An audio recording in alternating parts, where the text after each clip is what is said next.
Welcome to The Buzz, a podcast by Boone Electric Cooperative. The Buzz is a monthly message to our community, celebrating what it means to be a member owner of your local electric cooperative. Boone Electric Cooperative, your co-op, our community.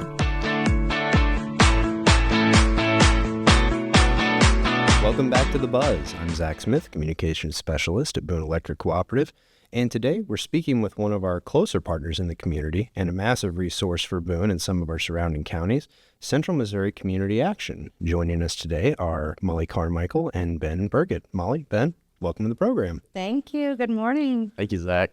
I think it's safe to say, I don't want to jinx anything, I don't think I will, but I think we're in spring finally. We're in the warmer months. This is kind of one of those sweet spots when it comes to energy and electricity use, specifically the weather getting milder, bills are lower, and so the heat isn't here yet. It's a great time of year for us to talk about energy efficiency. Before we get into that discussion, though, I think it might help folks who aren't already familiar with the concept. Can you guys tell us in the simplest terms what a community action center is? Sure. I think predominantly we're here to eradicate poverty in our communities.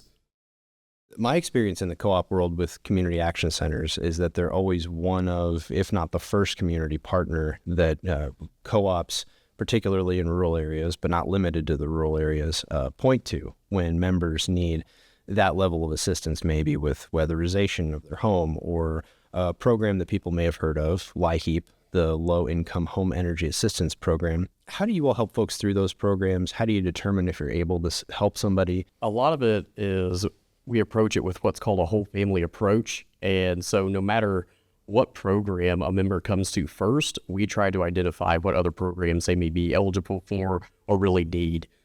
Head Start is one of our big ones. So, helping kids in school. It's not just a daycare program, like it really is a school for these kids and something like that. So a Head Start teacher may identify that this family, yes, you're involved in Head Start, but hey, maybe you need financial coaching or weatherization, LIHEAP, whatever it is. So whatever program you come to first, we really try to get them into all programs that could help them, holistically, as what it implies, the whole family approach. What are some of the other programs that... There's so many, but I'd say the big ones, Head Start, LIHEAP, weatherization. I'm also over housing development, so that's another large one there. Women's Business Center, that's also ran out of CMCA. Financial coaching, life coaching, relationship building, Show Me Healthy Relationships. Show Me Healthy Relationships. Another one. So that's just helping relationship building. It's the goal is just build quality structure in the family and get people into a good baseline where that they can help themselves come up and out of poverty. Okay. And so wherever they come into the program, like you mentioned, Head Start, for instance, but that may lead them into some of those other areas, like correct financial planning or relationship building, whatever it is that family needs to succeed. And that is the entire point of community action, is to pull these families completely out of poverty and get them on a healthy, happy direction. And one of the bigger phrases, that we use that is very true is, we're not offering a handout, we're offering a hand up. Mm-hmm. And that's probably the main goal and what we really try to embody. Tell me what the difference is between those two things from your all's perspective. From my perspective personally, the handout is let me just give you money or give you this, resource that it may only help you now, compared to a hand up is how do I help you help yourself? So I think for me, that's the biggest difference. Weatherization is a great example of it. Yes, we're installing energy efficiency measures in your home and you do get that benefit, but it's saving you on your electric bills, your energy bills monthly, which means all that money you save is what then you can put into other, your medical needs, your food, things like that, where yes, we give a hand up at first, but then you're going to translate those benefits into your own life in many other ways later. I think people hear that and maybe don't understand exactly how that plays into the whole structure of what you guys do. Yeah, another one of them, like housing choice voucher. We offer voucher to just HCV participants, and that's intended to be another hand up. It's how do we help you with your housing needs now, but then also slowly, gradually move you towards market rate rental, market rate housing. So that is another hand up. What are some of the things under the weatherization side of things that you all do or that you help with? The purpose of weatherization is to seal the home. I love it when they say your home is like an envelope, so we're going to seal it. So we're going to go through everything. So everything from air sealing to HVAC insulation. So we just cover it all. And that is the point, is to make sure that we are stopping the movement of air moving in and out of the house and making your home more energy efficient. Yeah. Air loss is essentially what creates those huge swings in a bill. So the difference between what you all do and what we do in community action is you guys give your members the information that they need to go out and weatherize their homes themselves. Mm-hmm. To where we are income eligible. So our program is a free program. And the client's eligible. Everything that our program says they need, so when we come in, do the energy audit, everything that's on that audit, we're going to do the entire thing for free. So, but this isn't for everybody. They do have to be income eligible. Sure. Yes, it is for the low-income clients or those that are 200% below a federal poverty level, but everything we install that's not health and safety has to be cost efficient, meaning It has to have an SIR of 1.0 or greater, savings to investment ratio, which means if we spend $10,000 in your home in energy efficiency upgrades, those upgrades over their lifespan have to save at least $10,000 or more. So the program works for low income help, but it's also fiscally responsible, and it exists to decrease demand on the grid. When we do have those really cold times or really hot times, and that demand on the grid is just skyrocketed, weatherization is one that you're going in and helping people decrease their energy load, their energy burden, and at the end of the day, that also helps the grid as well. We're getting more people. We see it in housing development, the need for housing, the demand on the grid, we're just adding population. We're not taking away. So with greater population, we need more housing, we need decreased demand on the grid, or we have to constantly keep producing more energy.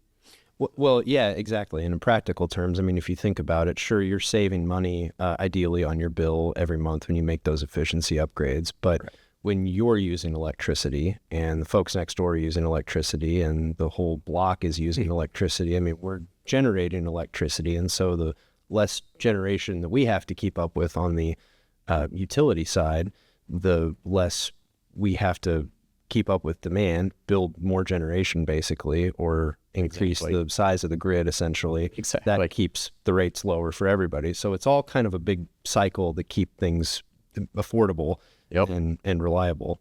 And we know we're going to have to increase energy, production regardless. This is just another facet to, address it. Yeah. Keep it on a manageable pace. Exactly. I would say. Yep. You mentioned that you're seeing more of it. How often do you all do these kinds of programs, or how do you measure that? Typically, we've done about 10 homes per month. It varies a little bit based on funding, but when funding's pretty steady, it's around 10 to 12 homes per month. And we do, at the beginning of the program year, we set a goal for the team for the year. So many homes in each county that we want to get done. Boone County, Cole County, those are two really big counties for us. Audrain as well. Osage, Montauk, those are smaller counties. And that's a lot of rural area. That is one thing. It's like trying to get to those people and trying to let them know we are here to help.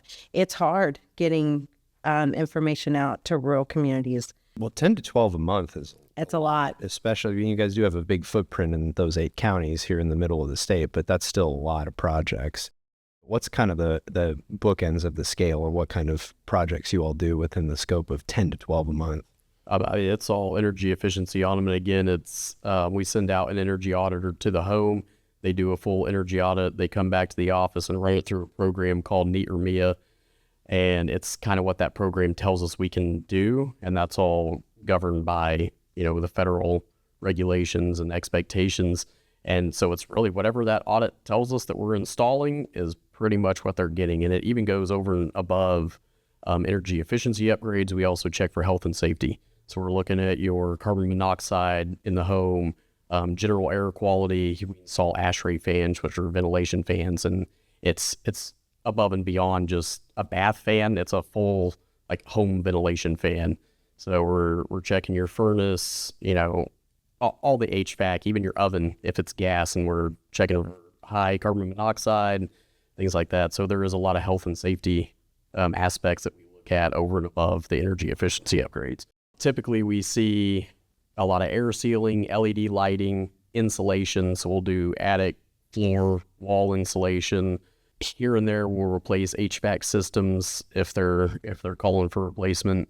Water heaters, water heater blankets is pretty common. So those water heater pipe insulation. Yeah, the pipe insulation. I would say that's probably the majority of measures we are typically installing in most homes.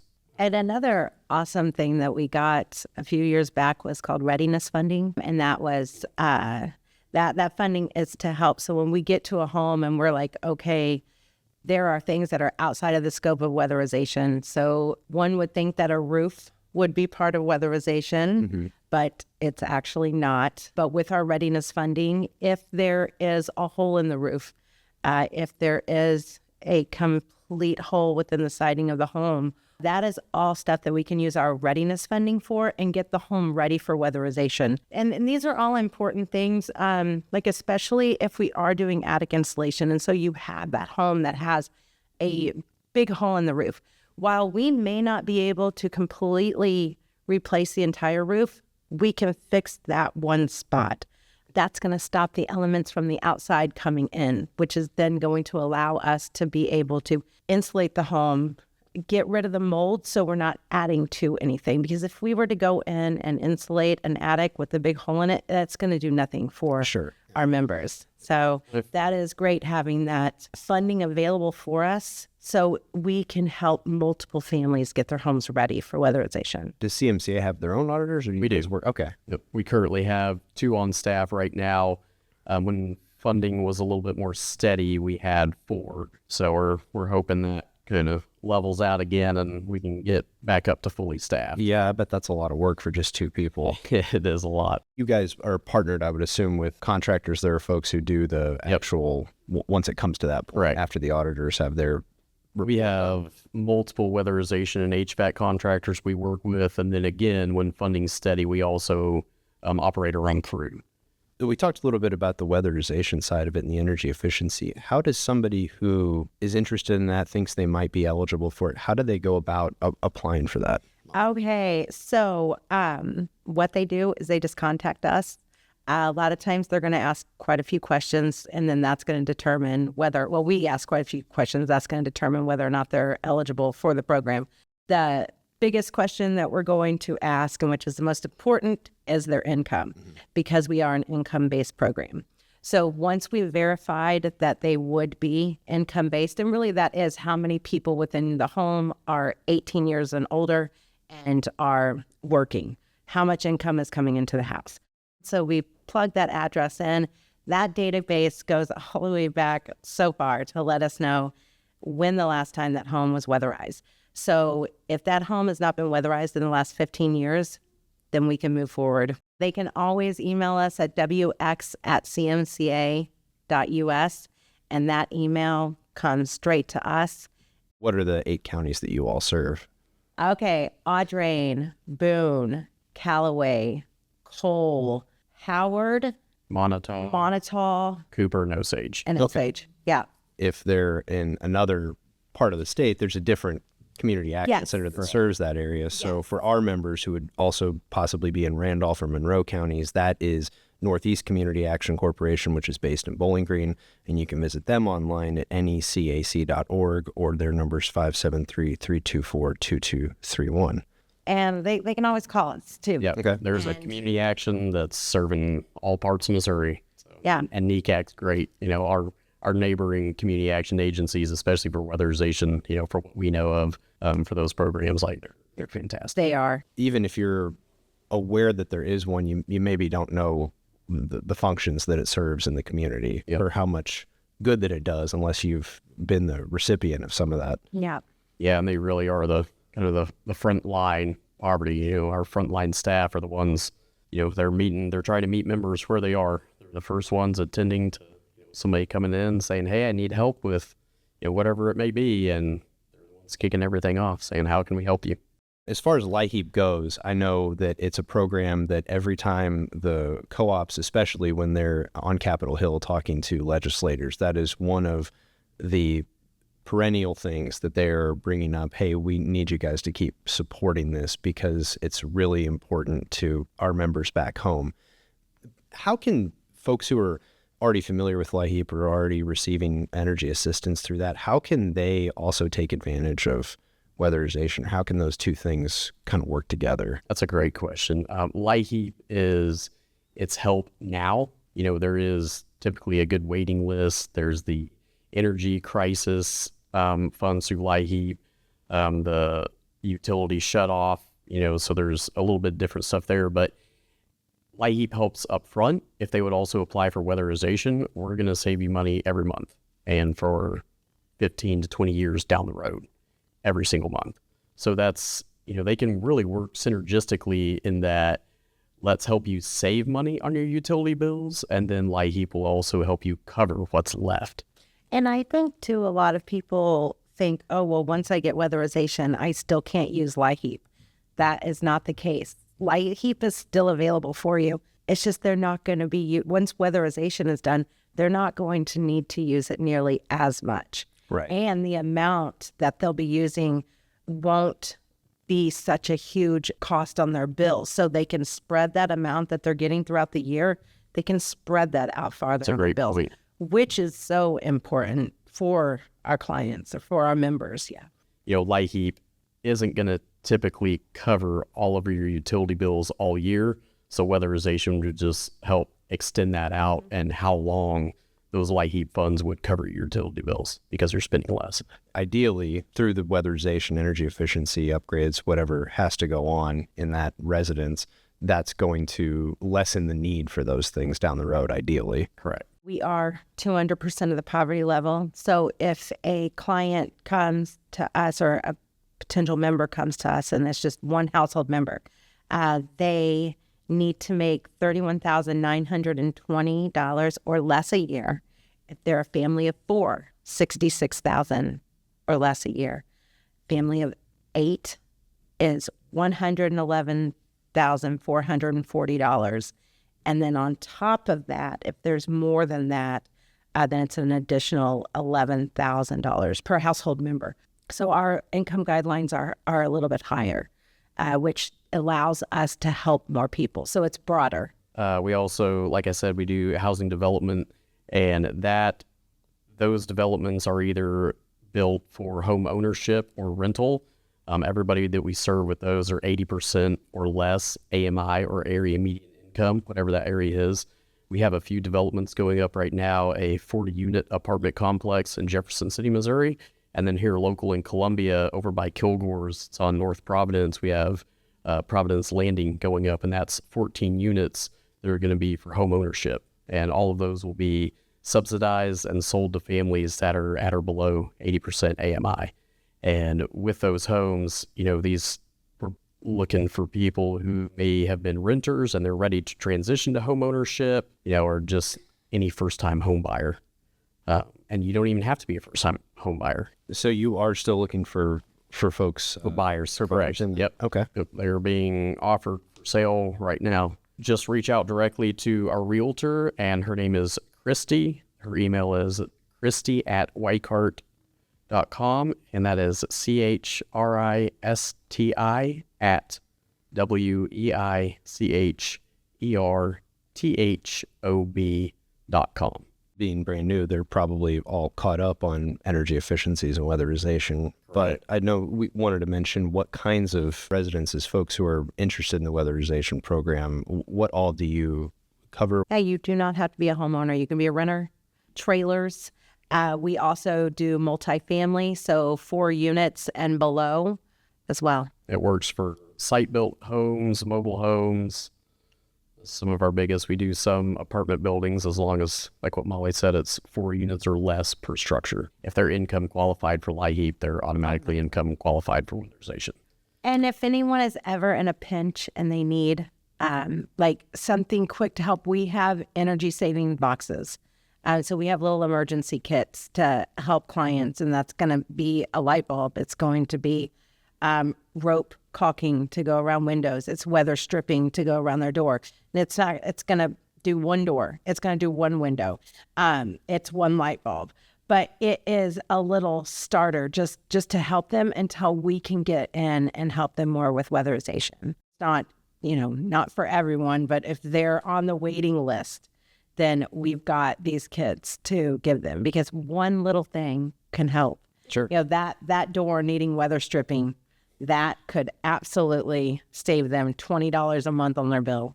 And the amount of energy that we're going to be able to help per client is different. So you might have a home that is sealed up pretty well, and we're going to be able to help them, but it's not going to be nearly as much as a home that needs a ton of help. And that's the client who's going to see a huge change in their utility bill, a huge change.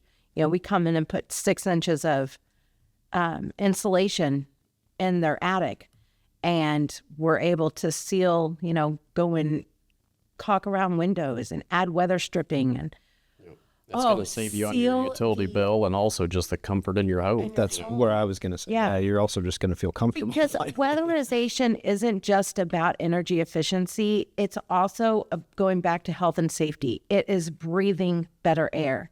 It's eliminating the amount of time it helps eliminate the amount of time someone gets sick.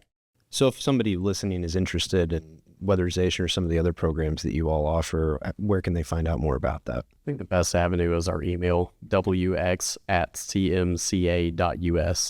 So you can also reach out at 573-443-8706, and that's going to get you to the main office, and they will get you where you need to be. Or visit our website at cmca.us.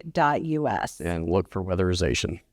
Ben, Molly, thank you for that, and thank you for taking the time to join us today. Speaking for Boone Electric, we're of course happy to work with you all on the energy level, but the community as a whole is very fortunate to have an organization like CMCA and doing what it does. So thank you all for the education and those valuable services that all of you working there provide. We really appreciate it. We appreciate that. Yeah. And thank you all for joining us on this episode of The Buzz. Be sure to come back next month for our birthday party, and until then, we'll see you somewhere down the line. Thank you for tuning in to The Buzz, a podcast by Boone Electric Cooperative.